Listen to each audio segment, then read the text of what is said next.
Muy buenas noches a todos. Bienvenidos a esta octava entrega de Lágrimas en la lluvia, el programa que aspira a marcar la diferencia en complicidad con un público diferente. Hablaremos hoy de tradición y tradiciones y de la dolorosa amputación que las sociedades humanas sufren cuando rompen el lazo misterioso y cordial que con ellas han entablado. Y puesto que tradición es una de las palabras más desprestigiadas, devaluadas, envilecidas y malversadas de nuestra lengua, convendría que comenzásemos liberándola del rebozo de mugre y de formaciones varias con que hemos ido envolviendo su significado. Tradición, del latín traditio, significa entrega, transmisión.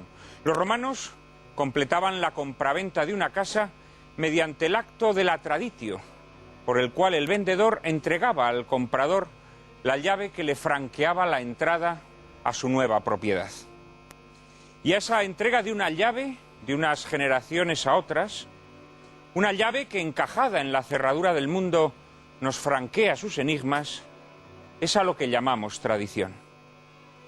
La tradición es una larga cadena viviente de relevos en la que cada generación absorbe el acervo moral y cultural que la precede y lo entrega a la generación siguiente.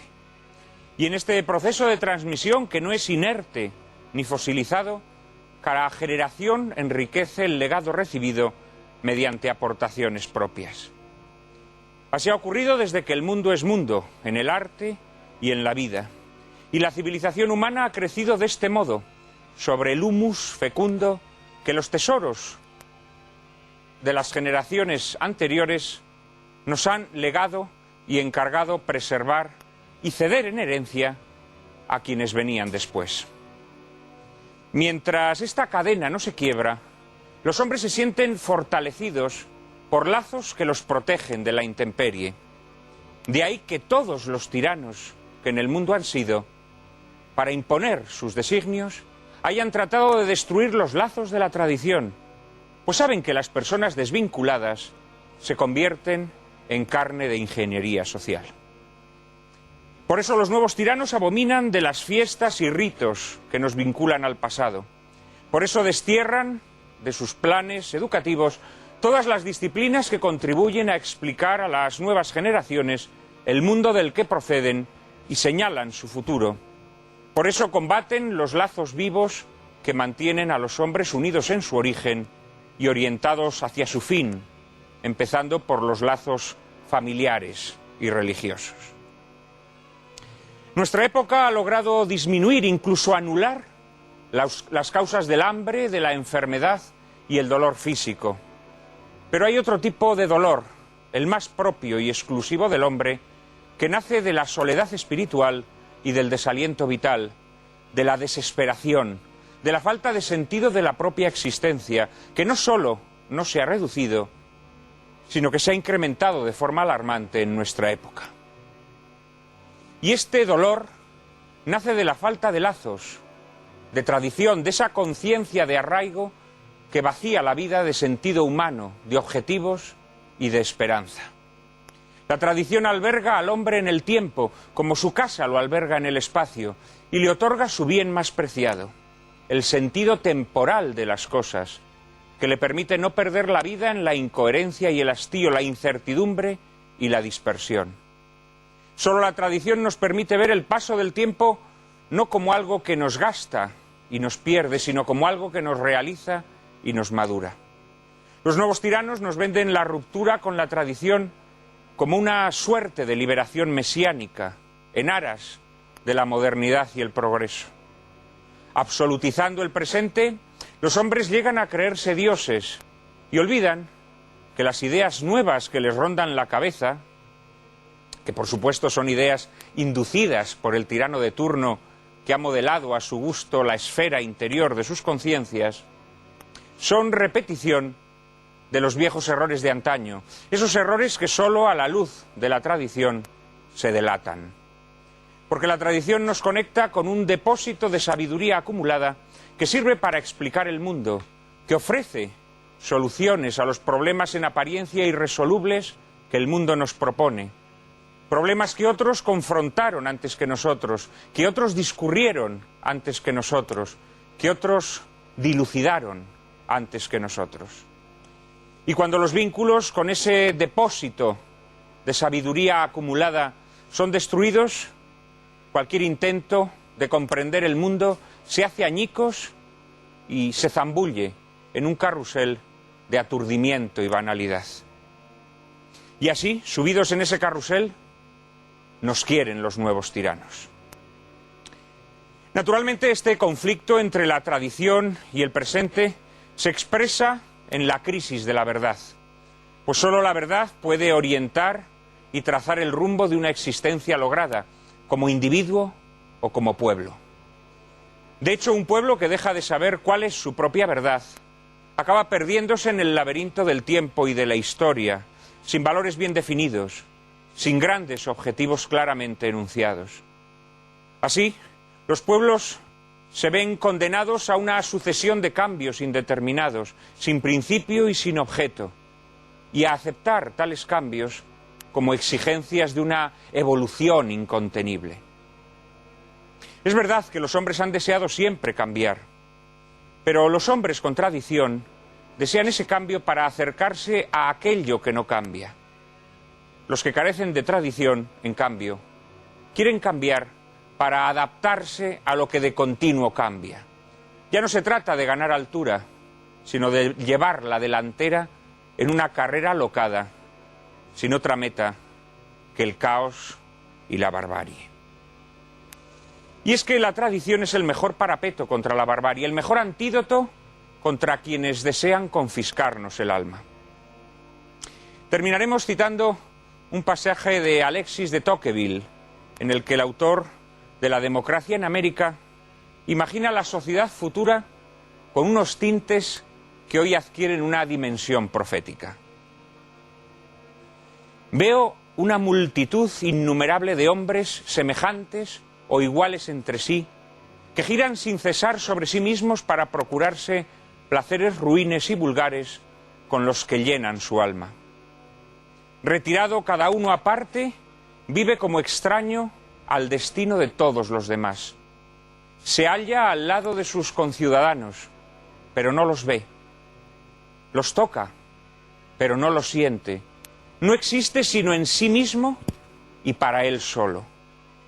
Sobre estos hombres se eleva un poder inmenso y tutelar que se encarga solo de asegurar sus goces y vigilar su suerte.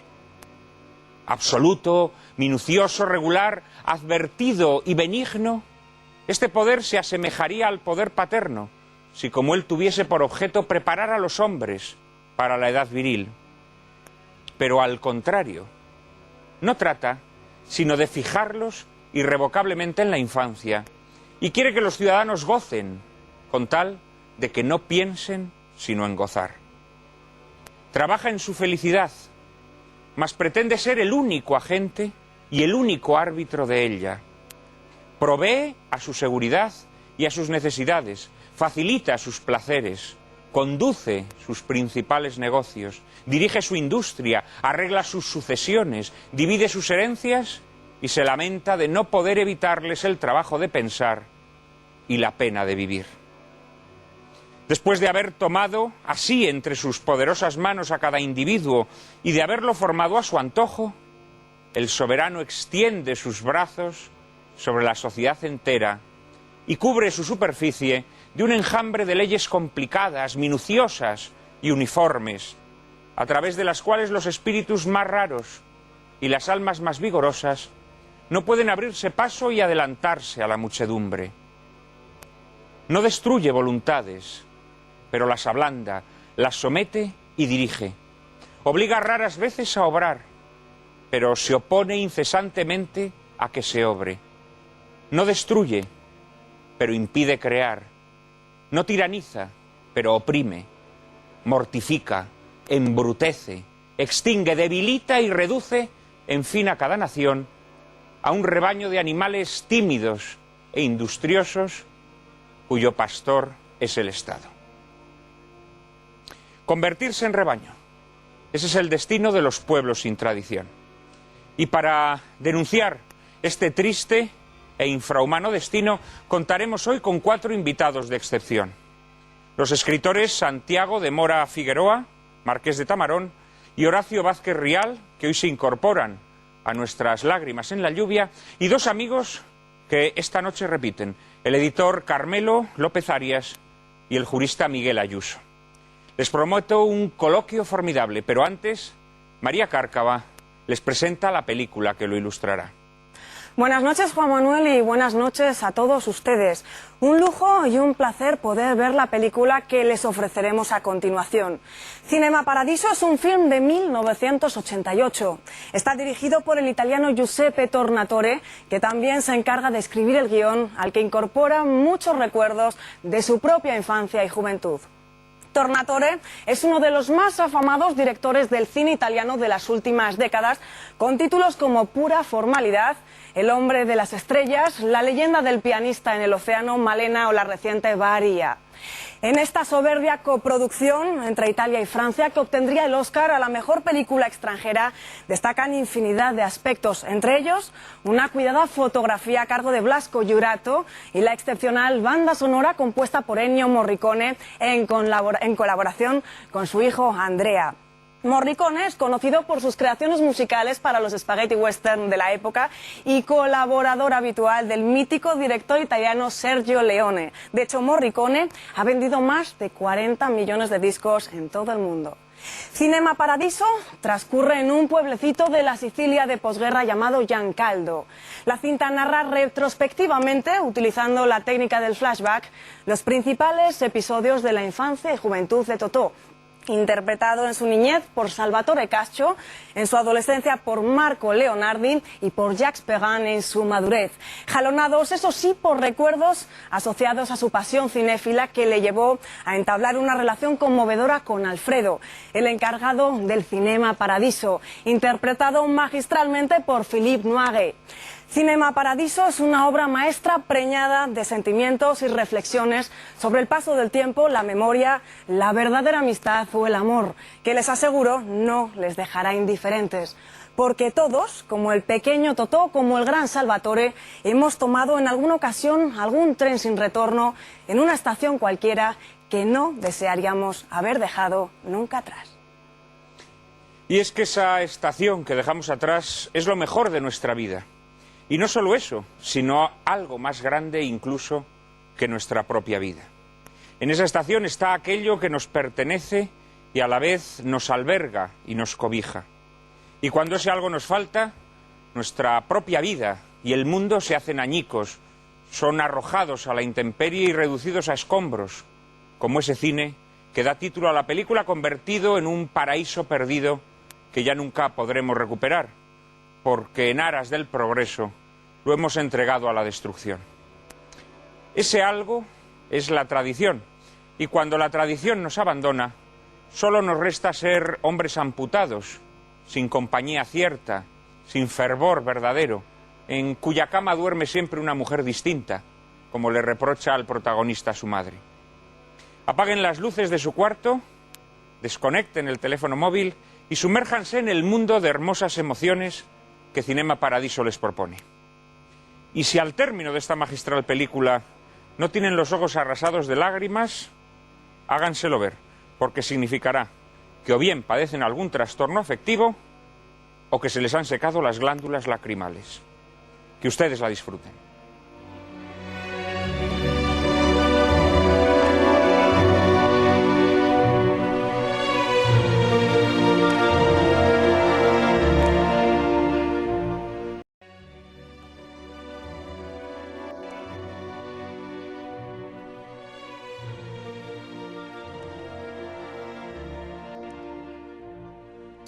Ven cómo tenía razón cuando les decía que si no lloraban con esta película es porque padecían algún trastorno afectivo. Como aquí no en ninguno mantenemos un trastorno afectivo, hemos llorado viendo la película, hemos llorado viendo esa última secuencia con esas imágenes perdidas y recobradas que vuelven desde el pasado para hacerle recordar al protagonista lo que fue su infancia, lo que fue su adolescencia, y para volver por última vez a trabar contacto con su maestro y amigo, con el encargado del Cine Paradiso, Alfredo. Nosotros también queremos estar en contacto con todos ustedes y por eso hemos dispuesto un correo electrónico que diariamente María Cárcava vigila para que nos hagan llegar todas las propuestas y sugerencias que deseen. María, ¿cómo ha ido esta semana nuestro correo electrónico? Pues como siempre, muchísimos correos. Por ejemplo, Alfonso Ejido afirma haber encontrado en este espacio un oasis anhelado y por fin vislumbrado. Nos sugiere como tema para un próximo programa el ecologismo y agradece que recomendemos normalmente libros para ilustrar cada tema que tratamos.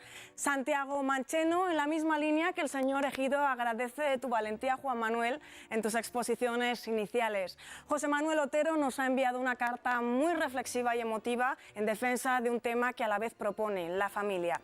Elena Rodríguez, por otro lado, pide que hablemos de la función pública y Ángel Gálvez nos felicita a todos por el programa de la semana pasada sobre ideología de género y por el hecho de haber mencionado la problemática de las denuncias falsas. Nieves Zafra pide con acertada visión comercial que saquemos el DVD del programa. Y en fin, la verdad es que muchísimos correos, cada día más y más mensajes que recibimos y estamos encantados de recibir en la siguiente dirección: lágrimas@intereconomía.tv, lágrimas@intereconomía.tv. Bueno, pues la verdad es que todas esas propuestas que nos hacen nuestros espectadores van a ser escuchadas.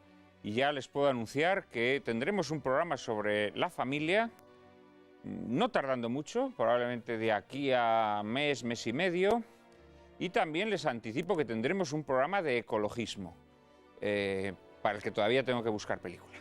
Para el de la familia creo que ya la tengo, y además es una película que se titula exactamente así, La familia, de Héctor Escola. Para el del ecologismo tengo que pensarlo y muy probablemente me pueda ayudar uno de nuestros invitados hoy, a quien además voy a emplazar para que el día que toquemos este tema esté también entre nosotros, que es el Marqués de Tamarón.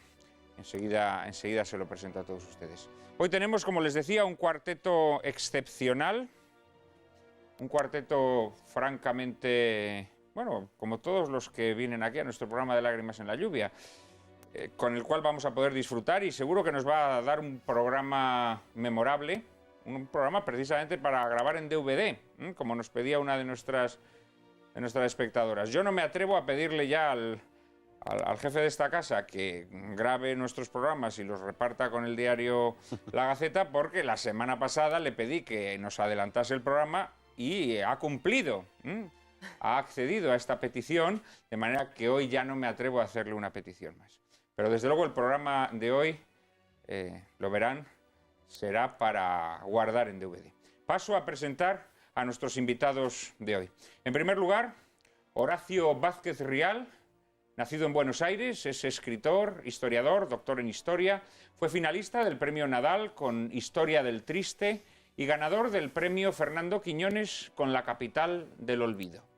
Otras novelas suyas fundamentales son El soldado de porcelana y El camino del norte. Entre sus ensayos destacaremos La izquierda reaccionaria, La guerra civil española, una historia diferente, o Perón, tal vez la historia.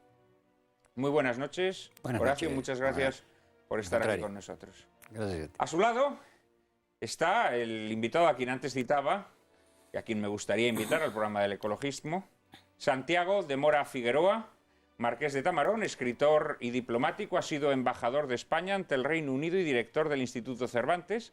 Entre su obra ensayística podemos destacar El Guirigay Nacional y El siglo XX y otras calamidades. Es también autor de la novela El rompimiento de Gloria y de los volúmenes de cuentos Pólvora con aguardiente y Trampantojos.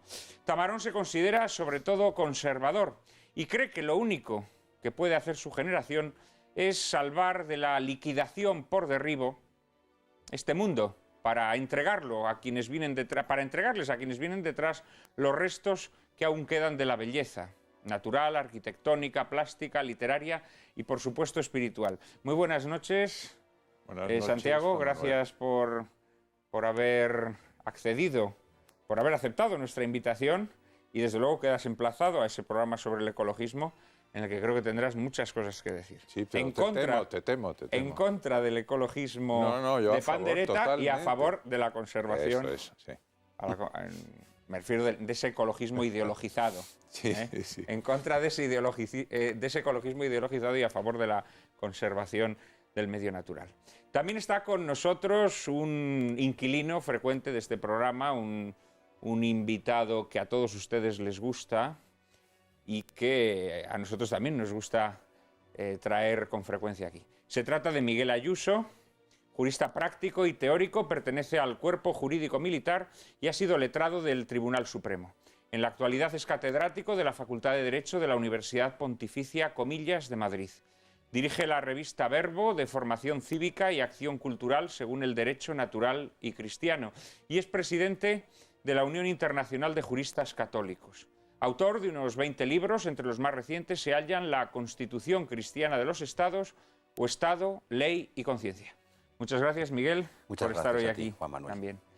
Y por último, nuestro cuarto invitado, ya tuvieron ustedes la ocasión de verlo, si nos siguen desde el primer programa, pues allí estuvo, al igual, por cierto, que Miguel Ayuso, y es Carmelo López Arias, traductor y editor. Como tal, ha traducido y editado diversas obras de pensamiento vinculadas al tema que hoy nos ocupa. Es, además, periodista y crítico literario y colabora en distintos medios de comunicación, entre ellos el semanario Alba. En la actualidad, trabaja en la editorial Libros Libres, que acaba de publicar este libro que tengo entre mis manos, Pluma en Ristre, de Leonardo Castellani, libro que se ha publicado bajo la tutela de Carmelo y con edición de este Menda, de servidor que les habla. Leonardo Castellani es un escritor al que Carmelo y yo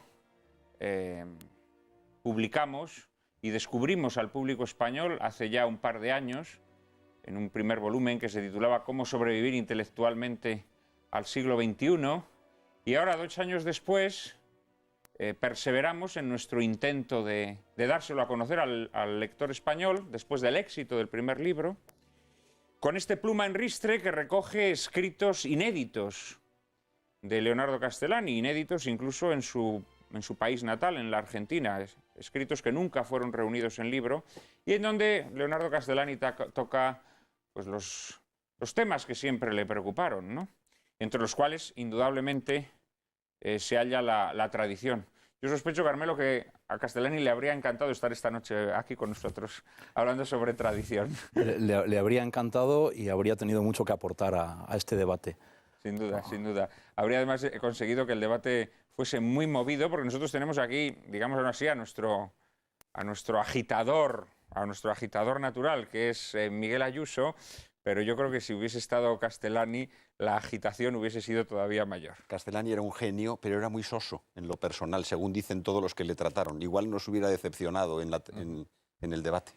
Bueno, yo no tengo tan claro que fuera soso, ¿eh? Yo le he escuchado sermones, sobre todo grabados por sus parroquianos, porque Castellani era sacerdote jesuita, expulsado de la Compañía de Jesús y luego restituido al ministerio a partir del año 66. Murió siendo sacerdote, pero no jesuita.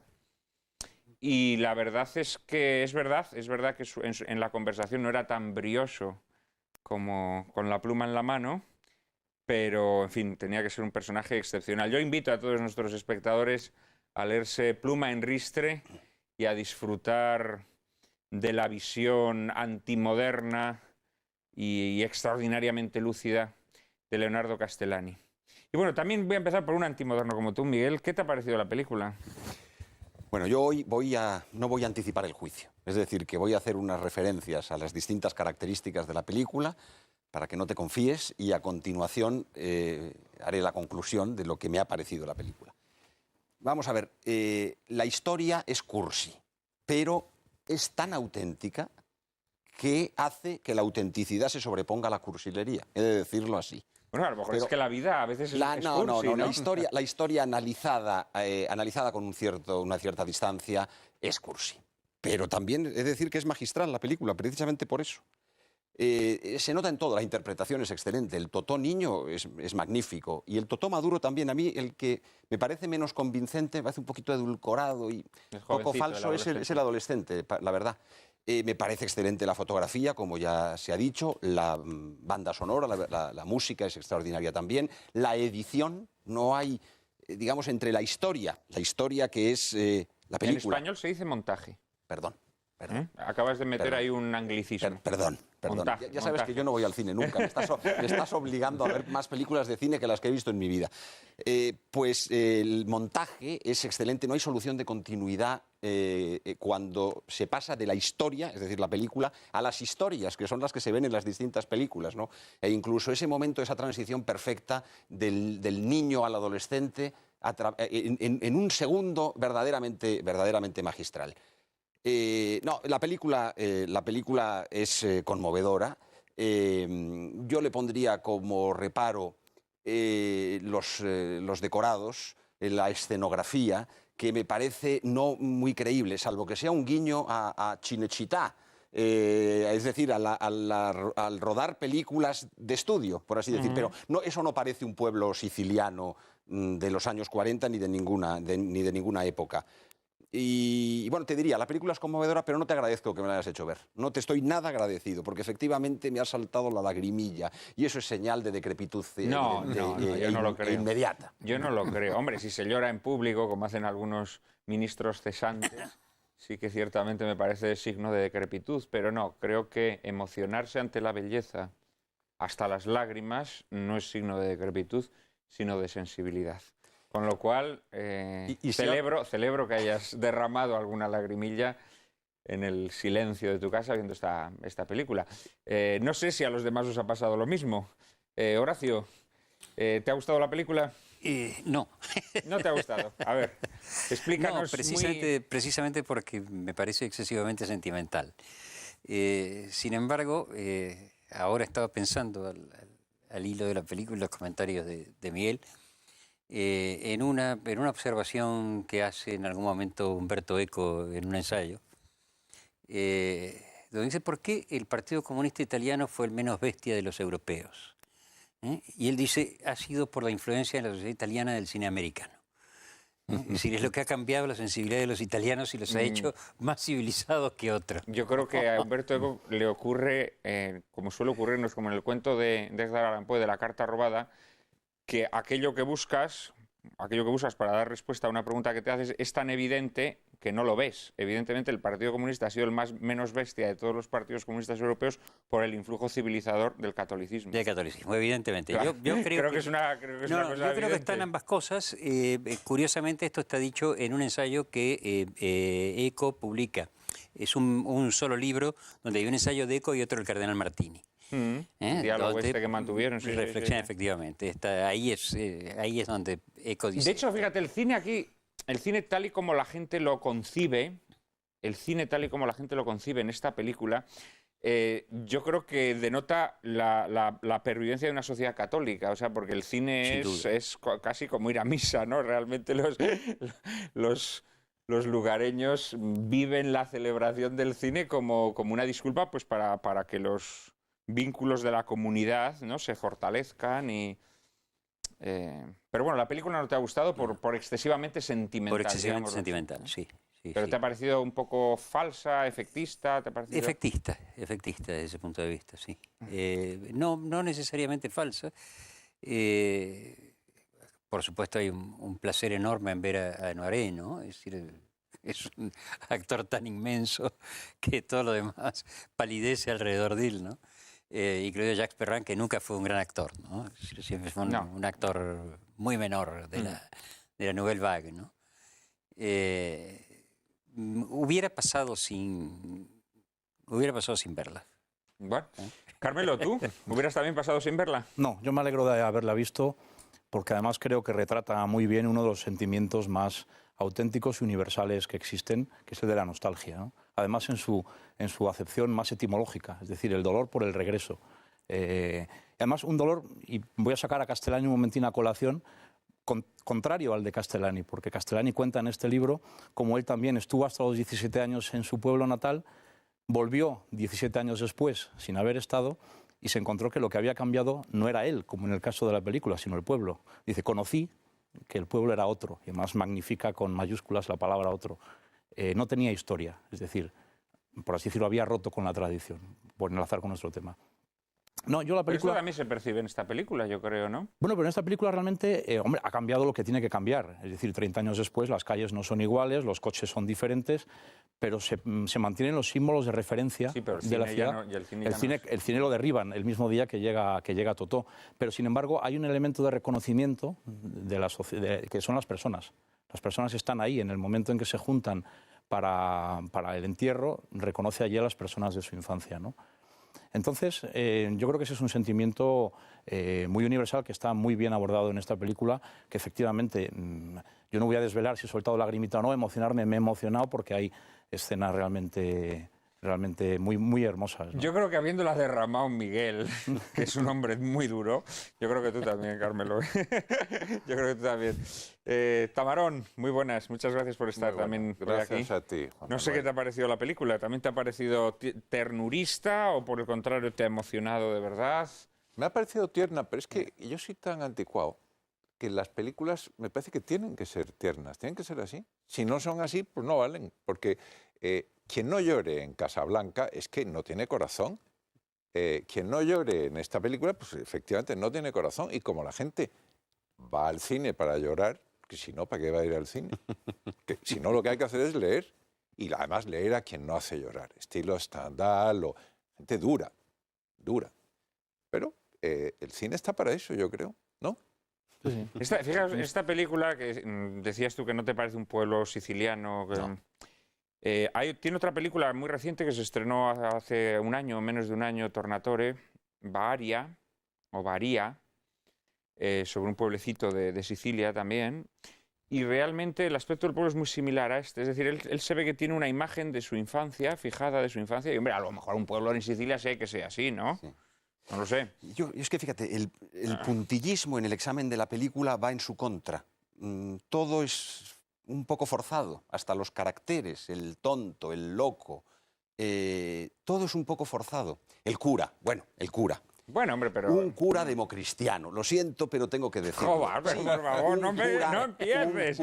Un cura blandito, obsesionado solo por los besos. Yo no digo que en la época del clero no estuviera obsesionado por eso, Pero era es, así, y en España también. es un cura democristiano, blando, Sí. da pena. Y es un cura protomodernista incluso, por lo mal que celebra la misa. Sí, bueno, para que cuando le vemos celebrar la misa en realidad es una escena cómica en la que está reprendiendo al niño que se está Pero quedando la dormido. escena cómica tendría sentido con las misas del concilio, pero no con la misa de siempre, donde no hay comicidad ninguna. No, pero en honor a la verdad, Tornatore es un director que nace en el año 56. Luego, evidentemente, él está aquí hablando de falsos recuerdos, o en realidad de recuerdos de una generación anterior. Eso sí es cierto, es decir, hay un componente de impostura en el sentido de que, claro, nos está hablando de los años 40 o de los años 50, cuando él en realidad no tiene memoria de esos años. Él en realidad tendría que haber hecho una película con los 60, los 70, en donde ya ese proceso de disolución del pueblo se percibe, ¿no? Pero yo estoy en desacuerdo con una cosa que has dicho respecto del carácter religioso de la asistencia a la... No, lo he dicho en sentido metafórico. No, lo sé. Lo he dicho Pero en sentido metafórico. para mí ese es uno de los puntos débiles de la película desde el punto de vista conceptual, en relación con el tema que nos reúne. Yo creo que la relación de la película con el tema es parcial, pero sobre todo es discutible.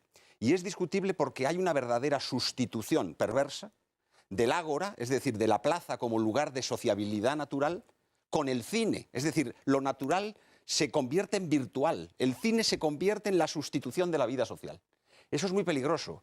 Y es verdad que lo que ha venido después es mucho peor. Pero el mero hecho de la insistencia en que en el cine los novios se besan, se ve gente comiendo y bebiendo, gente enamorándose, gente haciendo otras porquerías... que todo eso ocurra en el cine es una especie de indicación de que el cine es un sustituto de la verdadera sociedad. Bueno, quizás es que la película anuncia un poco o prefigura, sí, la ruptura de los vínculos comunitarios, No tanto por el cine, que yo creo que el cine no trajo eso, pero sí lo iba a traer luego la televisión y todo lo que ha venido después de la televisión, ¿no? No digamos Internet, etcétera, etcétera. Es que quizás, si me permites, lo que tú decías antes de que la película era, o alguien lo dijo, tenía un lado metafórico de la evolución que vendría después. Quizá lo esencial es el desarraigo que produce una emigración forzada por las circunstancias y por las esperanzas y por las expectativas, y que indudablemente conduce a precisamente lo que nos reúne hoy, a saber qué balance cabe sacar de ese éxodo masivo del Mezzogiorno italiano, Sicilia, que ocurrió igual en la península ibérica, y ese cambio aceleradísimo, que no ocurrió en Alemania, en Inglaterra o en Francia, donde el cambio social y cultural fue lento. Es que eso quizá nos podría llevar a preguntarnos por qué en España no hay conservadores, por ejemplo. Hay gente de derechas, pero conservadores no. Y tampoco los hay mucho en Italia. ¿Se puede decir que el señor Berlusconi sea conservador? No. Ciertamente Bueno, no. pues Sí, eso, es conservador pero- de la revolución, como todos los conservadores. Los partidos conservadores siempre han conservado la revolución. Esto es un diagnóstico que está en Bueno. Balmes, en cuyo bicentenario estamos, Sí, sí. que por cierto era más bien conservador que otra cosa. Pero es genial. Y en realidad esto, cuando se observa la historia de España, por ejemplo, los periodos en los que el liberalismo, que es destructor siempre, ha sido únicamente algo constructivo, ha sido en los periodos moderados o en los periodos conservadores. Porque el conservatismo se limita a conservar la revolución. Pero- Los verdaderos liberales destruyen todo. Yo creo que tú estás hablando como... Yo no me acuerdo quién era el pensador o el político español del siglo XIX que decía, en España no hay conservadores, hay conservaduros. Sí. Pero no duros de dureza, duros de cinco monedas, pesetas, ¿no? de las monedas de 5 pesetas. Que era lo que les importaba. Ah, ¿Sigue siendo así? Me hago una pregunta en torno a esto y lo que el cine como eje organizador de la vida social. Esto no fue así en la Italia ni de finales de los 40 ni en los 50. Es decir, los organizadores sociales en cualquier pueblo pequeño eran la iglesia y el local del Partido Comunista. Y esto era así, es decir, la gente giraba en torno a estos dos ejes. Y en todo caso, el cine llegaba muchas veces a través de la iglesia, es decir, se proyectaban películas en la iglesia, ¿no? Y esto, vamos a decir, yo no lo viví, pero lo vi registrado en el cine. Es decir, en el cine italiano de los 60 se ve muy bien esto, En este ¿no? caso parece que sean locales eclesiásticos, porque hay incluso una estatua de la Virgen, es decir, una imagen de la Virgen. Es decir, que no es que sea la iglesia, pero parece que No. sean locales eclesiásticos. Todo O bajo supervisión eclesiástica, Sí, sí. eso sin duda. Bajo ¿no? supervisión, sin duda, pero incluso en locales eclesiásticos. Pero hay un elemento característico de esa caracterización social del cine y es el reconocimiento de la autoridad del sacerdote para censurar. Porque, aparte de todo, yo creo que es interesante en esta película ver lo que normalmente se achaca a la España nacional católica, lo que es realmente es una costumbre de la época en los países donde la Iglesia conserva una autoridad, ¿no? Seguro. Pero es que el caso es que el sacerdote, sus decisiones de lo que se ve y lo que no se ve y sus cortes son respetados colectivamente a pesar de que a todo el mundo le fastidian, ¿no? Y se ve, la gente está deseando ver besos y no los consigue ver, pero aún así admite esa limitación. Todavía se conserva el papel representativo, el papel del sacerdote como una autoridad sobre la comunidad. Sí, O sea que, por cierto, el concepto de autoridad está además muy ligado al de tradición, ¿no? Hoy hablamos aquí de tradición, pero probablemente no puede haber tradición sin autoridad. Es que ese es el marco social de los países latinos, por lo menos. Claro, Francia con sus singularidades, porque la revolución en Francia tuvo un significado que no lo ha tenido en España o en Italia, donde la revolución nunca ha sido orgánica, como dice Menéndez Pelayo. Aquí la revolución no fue orgánica, fue siempre a golpes y nunca terminó verdaderamente de arraigar.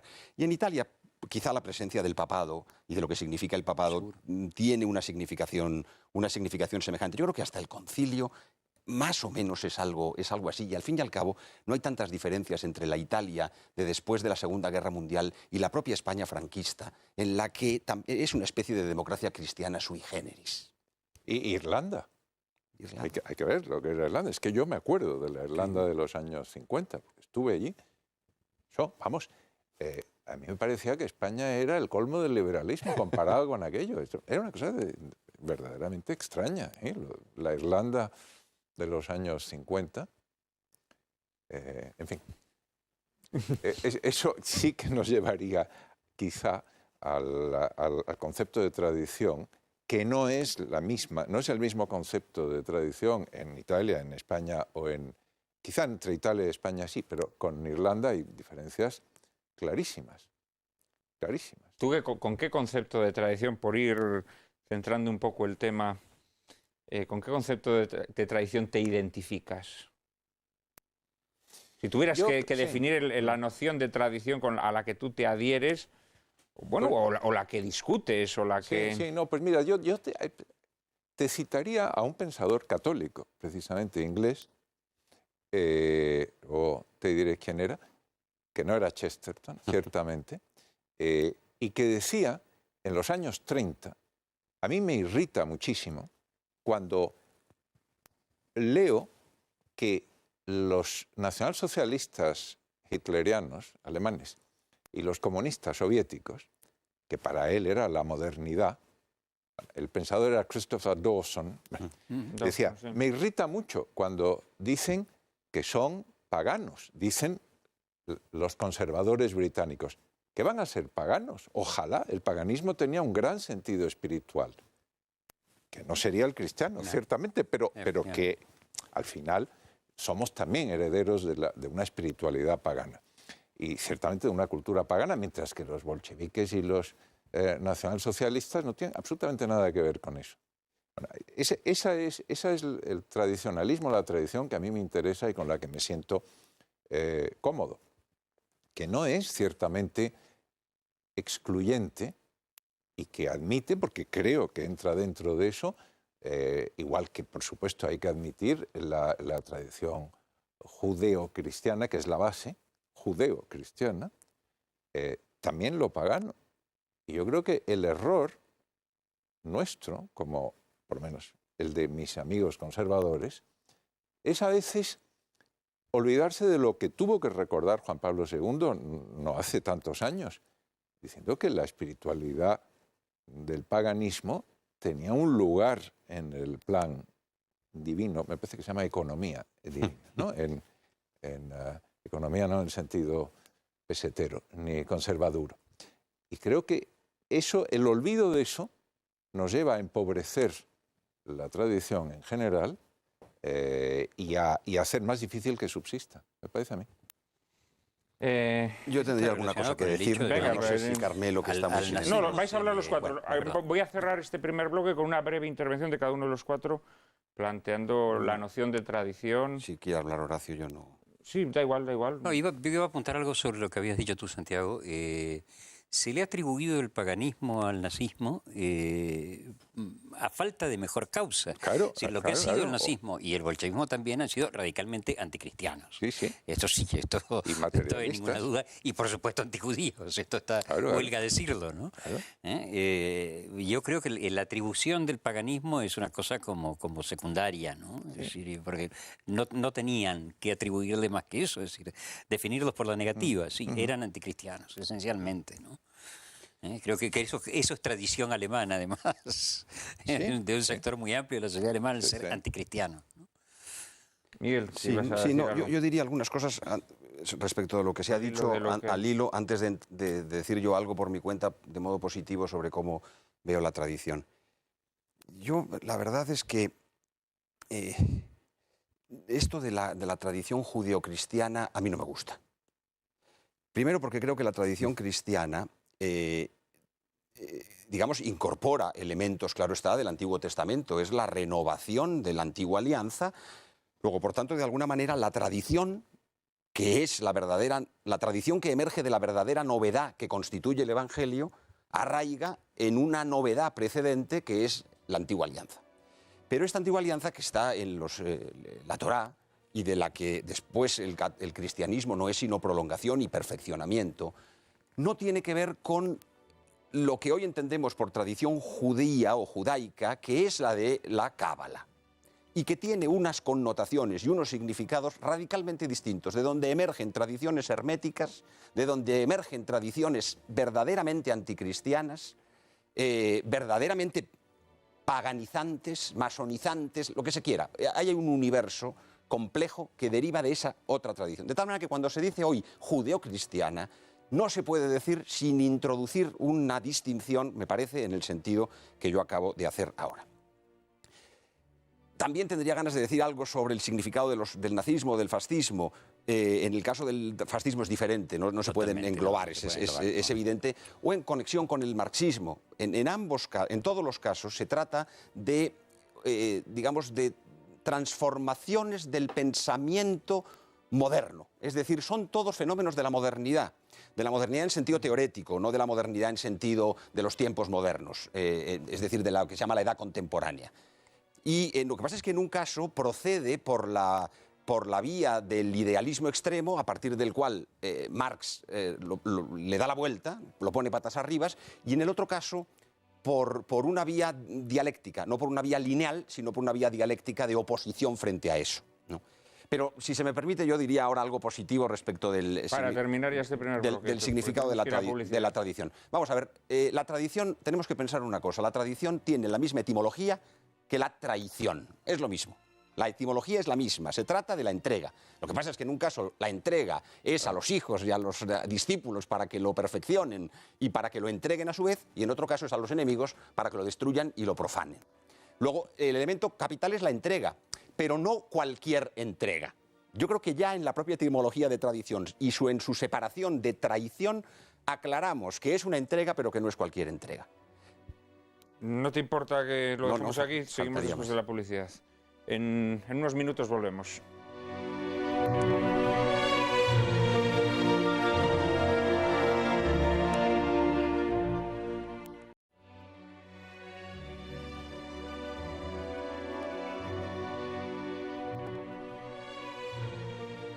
Muy buenas noches otra vez. Aquí estamos hablando de tradición y ya se empieza a apuntar un debate entre nuestros invitados, algunas disensiones o distintos enfoques.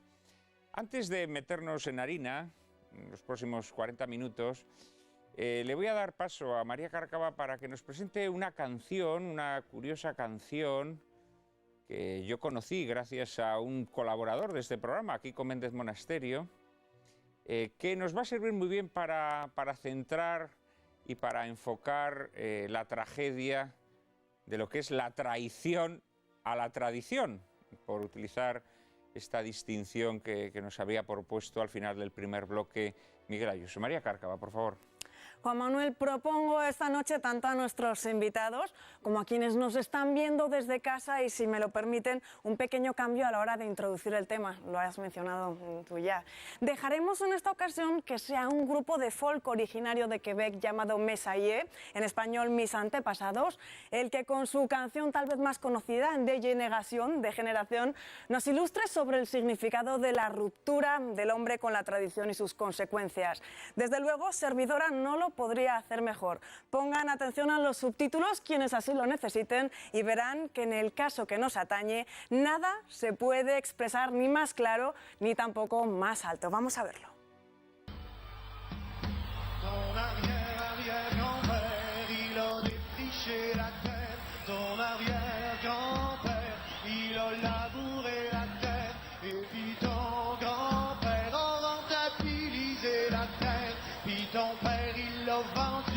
Pour devenir fonctionnaire. Et puis toi, mon petit gars, tu sais plus ce que tu vas faire dans ton petit 3,5, ben trop cher près de ton hiver. Il te vient des envies de devenir propriétaire et tu rêves la nuit d'avoir ton petit lopin de terre.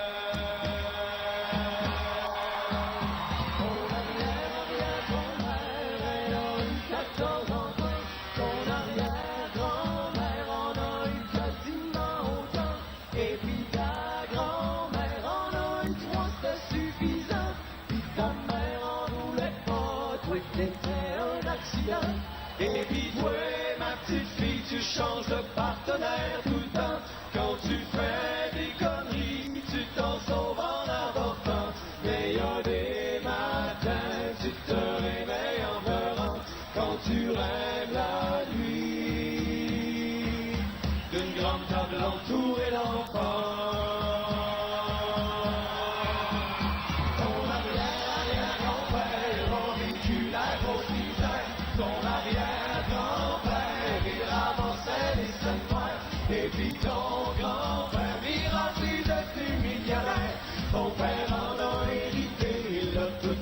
en céréales. Et puis toi, petite jeunesse, tu dois ton cul au ministère. Pas moyen d'avoir un prêt dans une institution bancaire. Pour calmer tes envies de hold-upper la caissière. Tu lis des livres qui parlent de simplicité volontaire. Tes arrière-grands-parents, ils savaient comment t'aider. Tes arrière-grands-parents, ça swingait fort dans les mêlées. Puis tes grands-parents ont connu l'époque yéyé. Tes parents, c'était les discos, c'est là qu'ils se sont rencontrés. Et puis toi, mon ami, qu'est-ce que tu fais de ta soirée? Éteins donc ta TV, faut pas rester engavané. Heureusement que dans vie, certaines choses refusent de changer. En fait, tes plus beaux amis, car nous allons ce soir danser.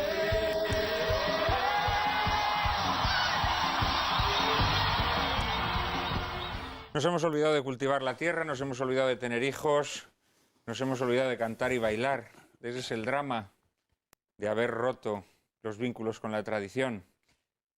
Interrumpí antes tu discurso, pero ¿verdad que lo ilustra muy bien esta canción? Lo ilustra muy bien y luego me gustaría también decir algo sobre la cosa, pero casi prefiero terminar el termina discurso que tenía. Y luego damos la voz a quienes... Y luego, bueno, pues estaba diciendo que la palabra tradición tiene que ver con la entrega, es evidente, que no es una entrega cualquiera, porque hay otras entregas que son traiciones, y esas entregas producen un efecto, que es la creación de un patrimonio. Entonces, las consecuencias desde el punto de vista individual, psicológico, el sentido del tiempo, la maduración del tiempo, eso es lo que aporta la película. La película, para mí, sí está bien elegida desde el punto de vista temático, pero solo en ese aspecto, por así decir, individual, más que en el colectivo. Pero también eso tiene traslación desde el punto de vista colectivo, desde el punto de vista filosófico. Se podrían decir muchas cosas sobre la recuperación de un cierto sentido de la tradición en la psicología de William James o en la moral de Bergson. Se podrían decir muchas cosas sobre eso, no es el caso.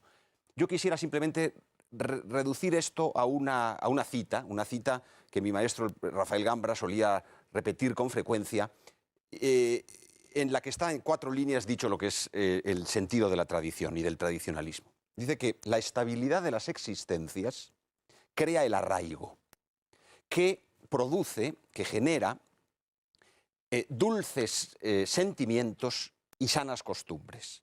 Estas sanas costumbres cristalizan en saludables instituciones que a su vez fortalecen de nuevo las sanas costumbres. Esa es la esencia del tradicionalismo. Bueno, yo creo que está muy bien resumido el proceso de entrega, de un cierto tipo de entrega que implica, por una parte, vigor sociológico en lo que hay que salvar, pero por otra parte, depuración ética, porque si no estamos en presencia de una tradición que no se refiera a la ley moral, estamos ante un etos sin moral, ante una ética sin moral, que es lo que hoy en general se nos propone. Sí, una carcasa, una tradición externa, digamos, como de pompa y circunstancia, pero vacía, ¿no?, de lo que le da sentido, naturalmente. Carmelo. Sí, bueno, la cuestión teórica de la tradición y de cuándo esa tradición entra en conflicto con lo que se llama el progresismo, la modernidad, es una cuestión que surge básicamente a partir de la Ilustración en el siglo XIX y ha seguido hasta hoy en la medida en que ese combate ha continuado y ha tenido momentos estelares, por así decirlo, de conflicto entre ambas tendencias. Pero superpuesto a ese conflicto político, ideológico, hay una permanente lucha entre la tradición y la innovación, que es quizá la que se hace referencia a la canción que acabamos de escuchar, que hace referencia a cuestiones de tipo cultural y existencial. Acabamos de verlo, por ejemplo, en la celebración de Halloween, ¿no? De Halloween o del Día de los Difuntos, según quién lo mire y cómo, ¿no? Que es un ejemplo práctico, coherente. Además, acabamos de salir de Halloween y nos metemos en Papá Noel, es decir, otra innovación que lucha contra otra tradición, la de los Reyes Magos. Es un conflicto mucho más amplio que el puramente político. Es la mentalidad innovadora, la mentalidad que considera que todo lo que existe puede y debe cambiar solamente por el valor del cambio en sí, Eso es lo que nos conduce a situaciones como la que cita la canción o la que mencionaba Santiago de la inmigración masiva que hubo realmente en general en los países pobres de Europa hacia los países ricos, con una ruptura con el pasado. Pero en cualquier caso, tanto en el aspecto político como en el aspecto más cultural o existencial, lo que hay es un cambio de idea de tradición, de la tradición como esclavizadora a la tradición como protectora y liberadora, que yo creo que esa es su misión real. Es decir, la tradición puede suponer un bloqueo, por ejemplo, en el ámbito científico y tecnológico. La innovación es buena en sí misma, porque es siempre hacia mejor, hacia un conocimiento mejor de la naturaleza. Bueno, no siempre es hacia mejor. Bueno, las aplicaciones pueden no ser hacia mejor. El conocimiento que produce la ciencia sí es un mejor conocimiento de la naturaleza. Y solemos ver como positiva esa innovación porque viene desde abajo. Es decir, viene desde la investigación, viene desde el estudio. Pero el problema es que la tradición es protectora frente al de arriba. Es decir, normalmente es el que manda, el que quiere romper las tradiciones porque es la mejor forma de dejar aisladas a las personas respecto a la voluntad del dominante. Y eso es también a lo que nos hemos encontrado en los últimos siglos. Hemos desustanciado la vida comunitaria para dejarla en manos de las decisiones de los poderosos, que antes tenían un corsé. Es cierto que lo tenía la sociedad, pero era un corsé benefactor. Y ese corsé era también una limitación para el que tenía el poder. De tal forma que la idea de la tradición como algo que se entrega es también la que nos vincula al pasado y nos hace fuertes frente a los líderes advenedizos, ¿no? Indudablemente, indudablemente. No, está muy bien que plantees ese conflicto. Bueno, primero has hablado de un conflicto político. Has dicho que ha tenido momentos estelares. Yo creo que desgraciadamente esos momentos estelares han significado siempre un retroceso de la tradición frente a la modernidad. Esta es la dura realidad, ¿no? Yo sigo esperando el momento en el que las tornas cambien, ¿no? O si no cambian, que se resuelvan de manera gozosa, ¿no?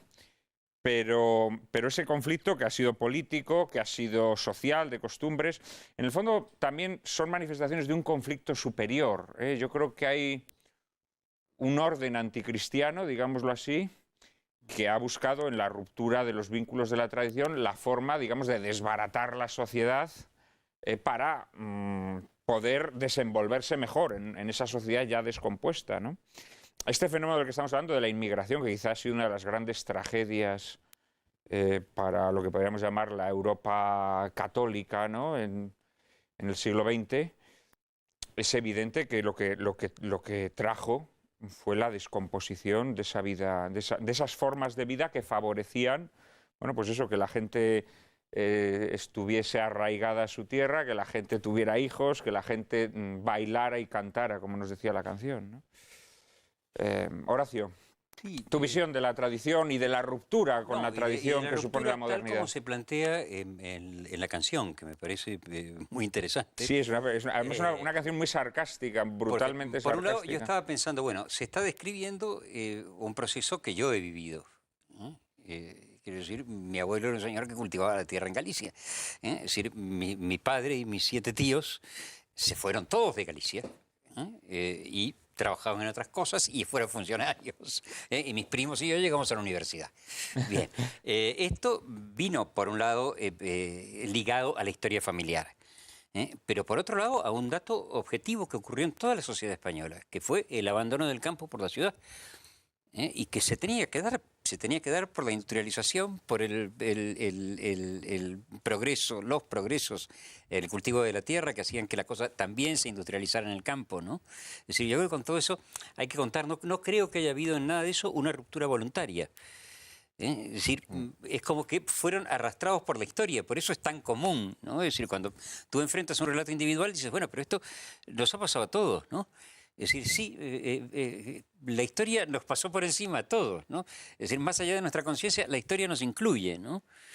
Y ahí vamos, yo no veo al contrario, todo lo contrario, ¿no? Todo lo contrario. Es decir, lo que ha habido siempre es una voluntad de preservación de la tradición. en la familia. Vamos, es lo que yo siento, ¿no? Es decir, cada vez que es posible la reunión clánica, pues se da, ¿no? Es decir, y se busca. Y entonces está el recuerdo del bisabuelo, por ejemplo, que cumplía años el 25 de diciembre. Es decir, y donde se juntaban decenas, y seguramente más de un centenar de familiares, ¿no? En su casa. Y todo eso está ahora en la forma de la nostalgia.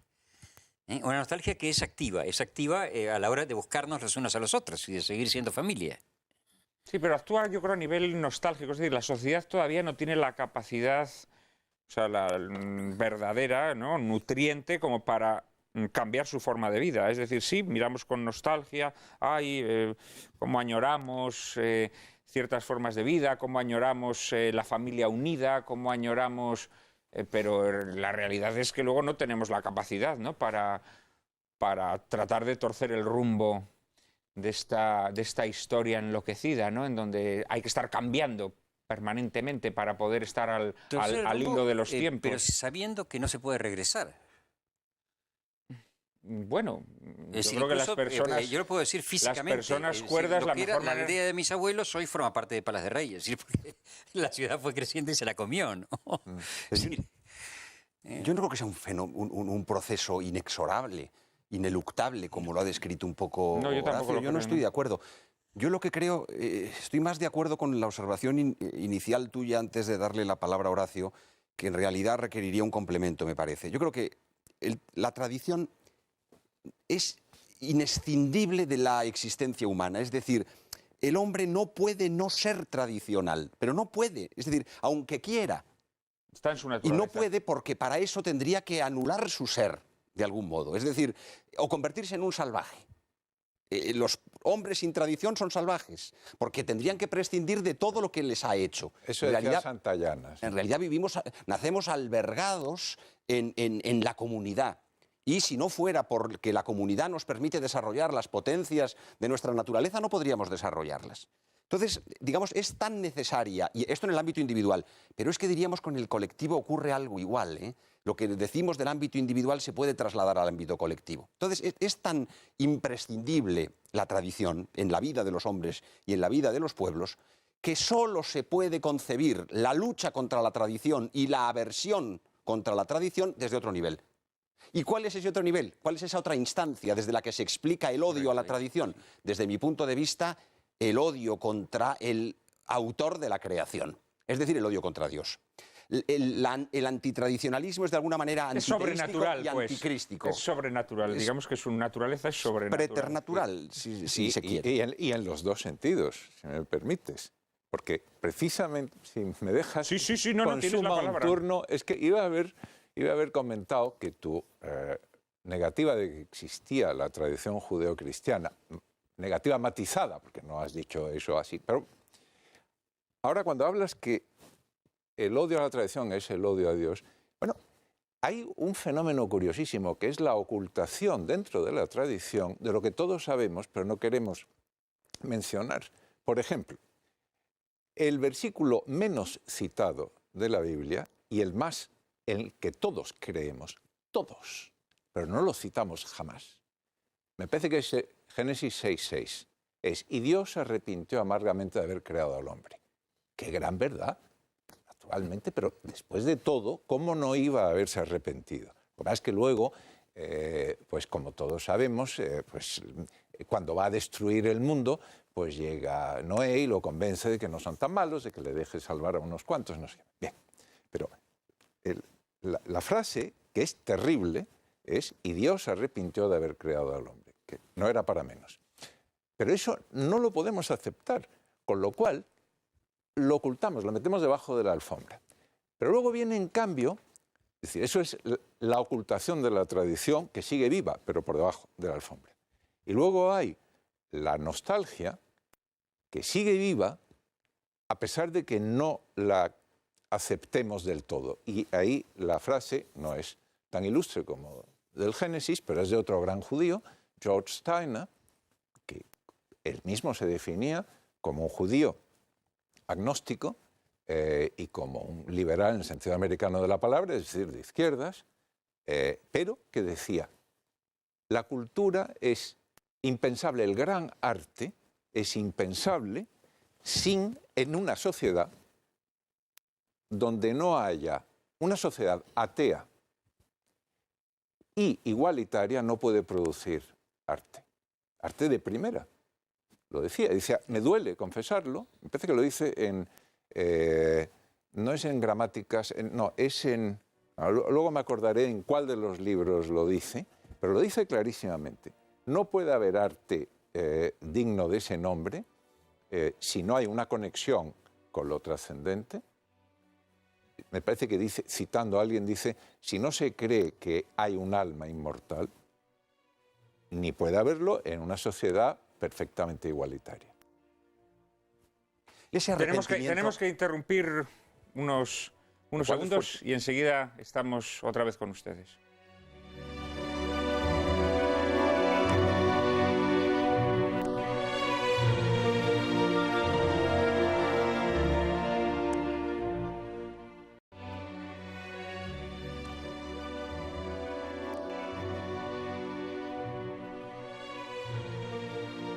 Citaba Tamarón un versículo del Génesis que yo creo que de alguna manera, al citarlo tal y como lo has citado, lo has encapsulado y aislado de la historia de la salvación. Es decir, Dios en ese momento se arrepiente de haber creado al hombre, pero precisamente porque ve que el hombre no es como a él le hubiese gustado que hubiese sido, inmediatamente recapacita y le concede el mayor don concebible, precisamente para tratar de corregir su deriva, ¿no? Que es encarnarse y redimirlo. Esto es lo que verdaderamente hace que el enemigo se encolerice y odie al género humano, porque el enemigo ve en el género humano, ve a un ser lleno de imperfecciones, lleno de debilidades, que sin embargo Dios convierte en su favorito. Esto lo subleva especialmente y creo que, en esto tengo que reconocer que estoy con Miguel Ayuso sin que sirva de precedente, creo que al final las fuerzas antitradicionales lo que odian es la encarnación de lo divino en lo humano, porque a fin de cuentas lo que la tradición postula es que los lazos humanos son un reflejo de la intervención de lo divino en nuestra humanidad tan llena de debilidades, ¿no? Y creo que el odio a la tradición es un reflejo de ese odio demoníaco, ¿no? De ese odio demoníaco al hombre. En todo caso... Odio demoníaco que se expresa hoy, porque hablamos, fíjate, perdóname, hablamos mucho de nuestra nostalgia de la tradición, pero bueno, la dura realidad es que hoy los vínculos en el ámbito familiar están destruidos, familias deshechas, hijos entregados a una diáspora de padres y madres que se los intercambian en sus custodias compartidas o no compartidas. Vemos una sociedad absolutamente desmembrada, que ya no se reconoce en unos ritos comunes, que ya no se reconocen unas costumbres comunes. Vemos una política convertida en una especie de campo de agramante de todos contra todos, en donde los partidos políticos se dedican a exacerbar nuestras diferencias. Y vemos también la ruptura con la tradición, incluso en aquel ámbito que tendría que ser el que la preservara, que es el de la Iglesia, ¿no? De tal manera que, bueno, bien, podemos tener nostalgia de la tradición, pero la dura realidad es que estamos entregados a la destrucción de la tradición. Ciertamente, pero por volver al Génesis, que tiene su importancia, digo yo, no, claro que sí. Lo primero es que para Dios no existe el tiempo, con lo cual es verdad que es una metáfora oriental, ya sabemos que la revelación se adapta al momento histórico y al lenguaje histórico de cada momento, o al lenguaje artístico. Pero sin exagerar, ¿eh? Sin exagerar tampoco. Bueno, ya, pero entonces explícame lo de Dios arrepintió. No es que se arrepintiera como quien se arrepiente de no haberse llevado al cine la gabardina porque va a llover. No. Llovió, pero llovió porque quiso. Dios, y si salvó el género humano fue porque se arrepintió de haberse arrepentido. Vale. Eso en un lenguaje del Antiguo Testamento. Un lenguaje filosófico y riguroso, pues no tiene más explicación que la naturaleza corrupta del hombre es una realidad que está en nuestra tradición y que desde luego no se puede ocultar. Yo creo que hay que aceptarlo y el ser misantrópico es lo más sano que se puede ser. Para mí, me parece que naturaleza no corrupta, que es sanísimo, vamos, yo creo que nunca se es bastante misantrópico. Bueno, la misantropía, sinceramente, vamos. La misantropía, cuidado, porque puede ser el perfecto caldo de cultivo para el que quiere combatir la tradición, ¿no? Te ves solo, no te se lo ves digas a solo los y dices, calvinistas ni a los católicos preconciliares, que eran muy misantrópicos, ¿eh? Muy. No, al contrario, muy comunitarios, muy comunitaristas. Y luego, y ya sí que no os canso más, pero me he acordado del nombre del libro de George Steiner, que era Presencias Reales, que es un buen título para un libro, y donde, insisto, el archiprogre dice que no puede haber cultura en una sociedad igualitaria ni atea. No, pero es que eso es Ahí va así. eso, pero está bien, ¿eh? Y la dura realidad, vamos a ver, nosotros que somos escritores, que tenemos una sensibilidad artística, lo estamos viendo. El arte, la literatura de nuestro tiempo se está convirtiendo pues, en un puro ombliguismo, en un onanismo, en una papilla que se deshace porque no tiene una razón de ser. Nada. No tiene un sustento. Sí es. Ha perdido sus vínculos con la tradición y ya no tiene ninguna belleza que celebrar, ni ningún misterio que descubrir, no tiene nada, se ha quedado sin sentido, sin objeto. Él dice que el único escritor de primera ateo, que no se ve muy bien qué clase de ateísmo es, porque es complicado, es Samuel Beckett. Sí, pero Dice él, ¿eh? Un ateísmo muy conflictivo. Por eso, Sí, claro, por eso él dice que se salva, porque dice, y empleando un lenguaje desgarrado, y ahora resulta que ese tal ni existe. Es decir, la rabia contra Dios. Pero que es un ateísmo sui generis, porque no se tiene rabia contra un vacío. No, claro, naturalmente. Esa rebelión del hombre contra Dios, bueno, que está en Nietzsche y está en tanto... Pero en el fondo eso tiene un punto de arraigo más con la tradición, aunque solo sea como revuelta, que muchas veces el agnosticismo, que muchas veces el deísmo, que es lo que está más bien en el fondo de la modernidad. Claro, que eso es lo que dice Steiner. Y yo modestamente no leo esos autores heterodoxos, pero el recto uso de la razón me ha llevado a conclusiones semejantes. Más ortodoxo de lo es una broma. crees, probablemente. Bueno, no sé si era ortodoxo o heterodoxo, porque no recuerdo quién era, el que decía aquello de que se puede saltar al vacío, pero no se puede saltar desde el vacío, que venía a recoger esta idea. No sé si os acordáis. Gustave Thibon. Gustave Thibon. Bueno, pues eso sí que es un pecado no haberme acordado del autor de la frase. Es decir, ortodoxo. Sí, pero es precisamente esta idea de que... es una frase muy buena. Que ahora estamos saltando desde el vacío. Pero no podemos, que es un poco lo que dice Miguel. Es decir, que aunque lo intentemos, es imposible porque somos lo que hemos sido y somos lo que hemos recibido, ¿no? De hecho, somos una herencia. Lo que nos identifica no es lo que nosotros aportamos, porque lo que nosotros aportamos es una gota de agua en el mar, en el conjunto de una valoración del universo. Lo que caracteriza al mar es el conjunto de las gotas y cómo están unidas y qué es lo que hacen juntas. Yo creo que la inquietud, por lo menos en el plano generacional, no se refiere a lo que hemos recibido, sino a si hemos sido capaces de transmitir. Es decir, porque el drama está en los más jóvenes, ¿no? Es decir, pareciera ser que a medida que se baja en edad, mayor es el vacío. Y ahí hay algo en lo que fallamos nosotros. Ese es el problema. Evidentemente. Ese es el problema. Porque en realidad, aunque en la apariencia del acto, de la estructura del acto de la entrega, parece que la posición activa la tiene el tradens, el que entrega, en realidad quien tiene la posición activa es el que recibe, es el accipiens. Y ahí es donde está el problema, en el que en nuestros días vemos que ese accipiens, por los motivos que sea... Pues por los motivos que sea, porque están siendo sometidos a una labor de ingeniería social y de lavado de cerebro impresionante. Claro, es que esa es la dura realidad. Es decir, es que esos chavales no pueden recibir nada, no pueden alargar las manos, porque las manos se las han amputado. Sí, pero mira, en sociedades donde los han privado de instrumentos de conocimiento, de de la realidad. Bueno, los han privado de una familia.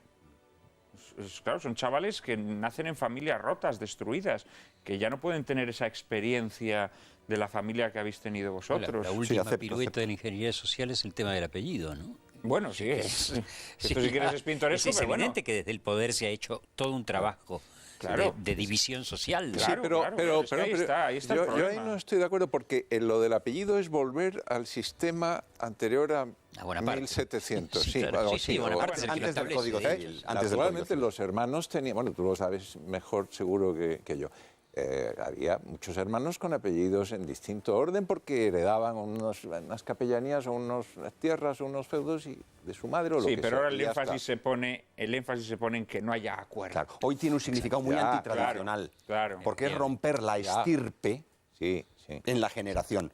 Esto es muy significativo. Yo creo que la tradición se concreta en estirpes. Por eso el pensamiento y la literatura moderna siempre ha hablado de generaciones, en vez de estirpes. Exacto. Porque la estirpe es tradicional y la generación es temporal, es lo que tenemos en este momento, es fugaz. Por cierto, Horacio, la Horacio, copla tú que hablaba- quizá de todos los que estamos aquí, digamos que has vivido más, por tu biografía, has vivido más el combate contra la tradición, digámoslo así, ¿no? Y en Sí. un determinado momento recapacitas, ¿no? Sí. Ese proceso, ¿cómo lo habéis vivido la gente de tu generación y de tus orígenes, digámoslo así, ideológicos? Bueno, vamos a ver, la gente de mi generación tuvo todas las opciones. La sociedad en su conjunto no era progre. Es decir, algunos de nosotros éramos progres, pero había otra oferta social. Es decir, las estanterías estaban llenas de libros. Es decir, todo el pensamiento estaba expuesto. Todavía no había hecho régimen el poder y no había estrechado todo esto solo al pensamiento progre, ¿no? Es decir, bueno, yo he escrito sobre esto, evidentemente, muchísimo, sobre el proceso, ¿no? de transformación, de reflexión acerca de la realidad. Yo creo que el tema tiene que ver con el vínculo que uno tenga con la realidad, ¿no? Es decir, si uno es capaz de reconocer lo real, pues simplemente se pone a pensar y prescinde de lo que el conjunto le está imponiendo, es decir, lo social que lo rodea le está imponiendo. Es decir, puede elaborar realmente un pensamiento. ¿Cómo? A través de la tradición, claro, es decir, a través de lo heredado, es decir, asumiendo lo heredado, comprendiendo que hay una serie de cosas en las que uno está metido por el peso de las circunstancias, de la época, el momento político tremendo de violencia, de enfrentamiento constante. En eso ha sido muy beneficioso y creo que ha ocurrido para muchísimos españoles republicanos también. El hecho del exilio permite tomar una distancia considerable, permite salir del agujero de la violencia y te da un espacio para pensar y para volver a ligarte a todo aquello de lo que viene realmente, de lo que ha sido apartado por el momento, ha sido apartado por lo tremendo del momento, ¿no? Trato de resumirlo muchísimo porque le he dedicado unos 400 de páginas al tema, Sí. claro. Además de verdad. Oye, me ha sorprendido que no hayas reconocido que en la pasividad del que toma la tradición, Sí. actúa sobre él, pues que... Sí, no, pues si yo no lo niego. Yo estaba subrayando el carácter activo de la tradición. No quería negar lo que tú has afirmado, por eso tampoco he entrado a ulteriores matices. Lo que quería era afirmar la importancia del protagonismo de quien recibe. Yo comprendo todas las dificultades que quien tiene hoy, pero por lo menos podría haber reacción. Es decir, yo voy comprendiendo que cada vez hay menos que conservar, porque como la tradición ha sido volada, hoy lo que queda es la antitradición. Y la antitradición merece poca conservación frente a lo que creen los conservadores. En cambio requiere mucha reacción. Esto me recuerda siempre el lema de un eximio peruano del primer tercio del siglo XX, don José de la Riva Agüero, personalidad ilustrísima, que decía, yo soy conservador, no reaccionario sí. Y le preguntaban, pero hombre, ¿usted cómo tiene valor para decir esto? Conservar. ¿Usted cree que hay algo que conservar de todo esto? En cambio, no ve contra lo que hay que reaccionar. Y eso es lo que yo quería subrayar, que ni siquiera el carácter reactivo por parte del accipiens se ve hoy. Y esto es particularmente duro y particularmente significativo de la tragedia. Y eso como ningún agente social lo cultiva, como no se encuentra en ningún lugar porque la educación vive una situación de emergencia educativa, como ha dicho Benedicto XVI, como digamos la tradición política ha sido volatilizada y como la propia Iglesia en realidad... con buenas intenciones, pero con una incompetencia total desde la época del concilio, por lo menos, si no antes, no ha sabido preservar ese patrimonio extraordinario. No hay que olvidar que la Iglesia tiene la tradición como fuente complementaria, junto con la revelación. Entonces, digamos, es penoso que en el ámbito sociológico, político, educativo, y se haya sumado a los agentes de la destrucción, a los agentes de la liberación, a los agentes de la desvinculación, frente a lo que es la tradición, que es todo lo contrario. Tanto como sumarse, no digamos. No. En muchos periodos y en muchos sectores... Se ha dejado arrastrar, más bien, ¿no? De hecho, la teología de la liberación es un... Pero yo tengo una cierta simpatía por una cierta interpretación al otro de la campo, teología. al otro campo. Claro. La Iglesia es evidente que por... Mejor eso que digamos, el pensamiento eclesiástico burgués y democrático moderno. En lo otro hay una especie de reacción contra el mundo moderno equivocada y tarada por el marxismo, pero verdaderamente de casta, tradicional en su profundidad, aunque en su superficie demoledora. En cambio, el conservatismo eclesial es lo contrario, es la burguesía. Quizá donde yo más percibo, fíjate, donde yo más percibo esta traición a la tradición en el ámbito de la Iglesia, que es una concesión, digamos, al racionalismo, ¿no? Porque, claro, evidentemente los dogmas parusíacos, desde una mentalidad estrictamente racionalista, pues claro, son casi inaceptables, ¿no? La Iglesia ha dejado de predicar los últimos tiempos, la segunda venida de Cristo, la resurrección de la carne, el juicio final, lo ha dejado de predicar. Y esto, claro, es algo terrible porque matas la raíz de la esperanza cristiana, ¿no? Y ahí sí que se percibe, no diré que el que se haya sumado a las fuerzas, sino el que se ha dejado arrastrar por las fuerzas, que quizás es un matiz que convendría introducir. Yo pienso que la Iglesia tiene que dar un paso ahora atrás. te paso, perdón, primero Santiago. Tamarón, luego... No, pero muy brevemente, quizá más insidiosa ha sido la abdicación del arte sacro. Vamos, pasar de tener la mejor música sacra a tener el cuplé católico, como lo llama una amiga mía, muy creyente, por cierto, vamos, se le cae a uno los palos del sombrajo. Sí, forma parte de lo mismo. Es que es tristísimo. Forma parte de lo mismo. Claro. Y cuando tú decías antes, y muy acertadamente, que la Iglesia pierde como fuente la tradición, que estaba consagrada como tal, el Código Civil también consagraba la costumbre como fuente del derecho. ¿Y eso a dónde ha ido a parar? Incluida la ley esta que van a sacar ahora. Quiero decir que es un fenómeno que, por supuesto, que la Iglesia lo sufre. También lo sufren las instituciones, en fin, por no citar más. Otras. Horacio, ¿querías decir algo? Sí, yo decía que tal vez la Iglesia en este momento esté obligada a dar un paso atrás en lo teleológico. No los pensadores católicos, la Iglesia como tal. Es decir, a no hablar del tema por un rato, es decir, puesto que todo el siglo XX ha sido un siglo teleológico materialista. Es decir, teleológico, el fin, no teológico. Teleológico, es sí. decir, donde el fin de los tiempos se situaba en el socialismo, es decir, en cualquier utopía de ese tipo, ¿no? Es decir, cualquier utopía materialista, ¿no? Y es como que en un momento dado eso ocupó todo el terreno, ¿no? Es decir, y la Iglesia se vio obligada a reducir el suyo, ¿no? No así los pensadores católicos, evidentemente que sí siguieron en este debate. Algunos. Pero si solo fuera una renuncia a hablar o a predicar el juicio final... No, lo he puesto como ejemplo... No, pero es que no predica, o ha predicado mucho menos el juicio particular.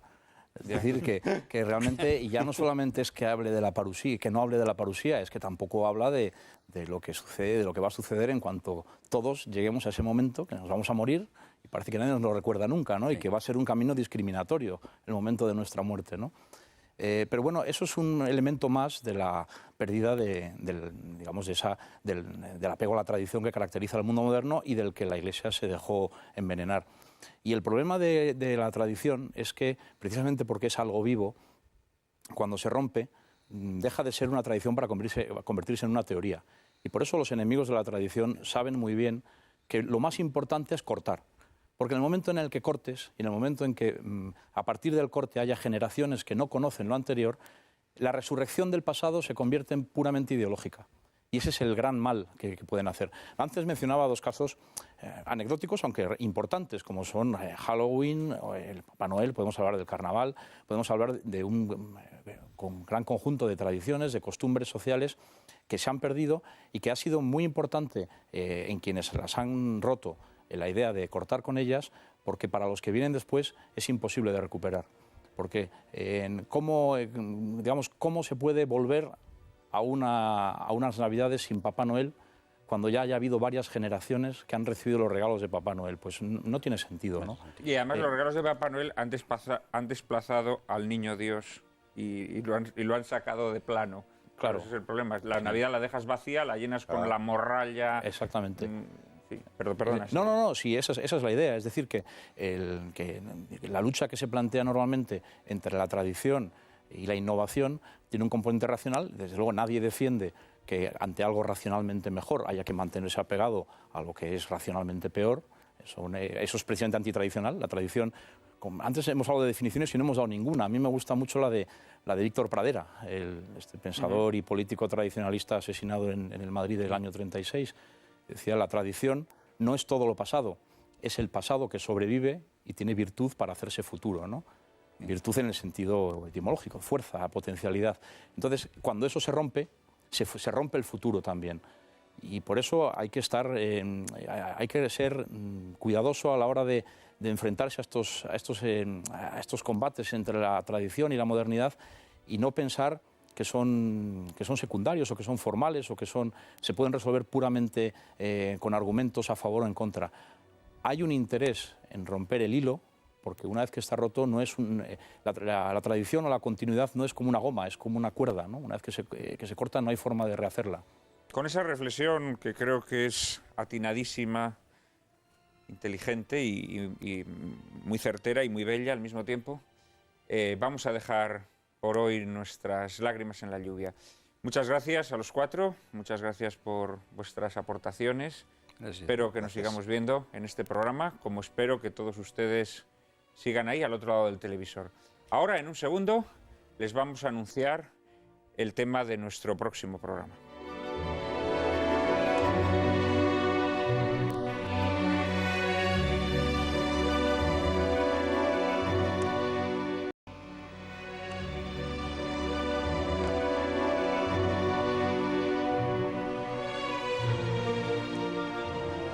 Siempre me ha parecido, Cárcava, no te importa que te ponga así la mano suavemente en el hombro, ¿no? Castamente.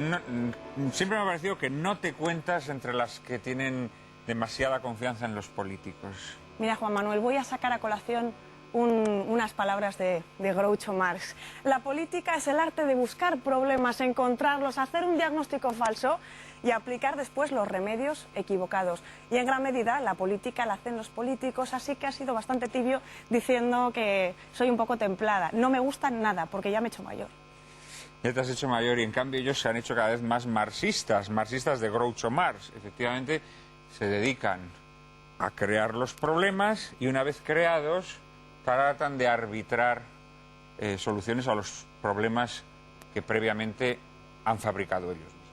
La semana que viene les ofreceremos un programa sobre el estado de nuestra clase política, sobre sus miserias y virtudes, sobre las lacras que la corrompen y sobre los posibles remedios que recompongan la confianza del pueblo en sus representantes políticos. Analizaremos los excesos de la partitocracia, el cáncer de la corrupción y el progresivo apartamiento de los políticos enzarzados en sus luchas de poder de las verdaderas inquietudes de la gente corriente. Ilustraremos nuestro debate con una hilarante comedia clásica, El senador fue indiscreto, protagonizada por William Powell. Una sátira sobre los turbios manejos y también sobre las estrafalarias carambolas que pueden llevar a una persona calamitosa a ocupar las más altas responsabilidades políticas. ¿Les suena? Qué malvada eres, Cárcava, ¿eh? Siempre estás lanzando indirectas contra nuestros dignísimos gobernantes. Lo de dignísimos. En fin, no se la pierdan. Ya saben que a partir de ahora ya no podrán llorar lamentando que la televisión es un desierto de la inteligencia y el buen gusto. Ahora ya pueden refrescarse en el oasis que cada viernes les brinda lágrimas en la lluvia. Todos los viernes a las 9:30, recuérdenlo bien, 9:30, no 10 de la noche, aquí en Intereconomía Televisión.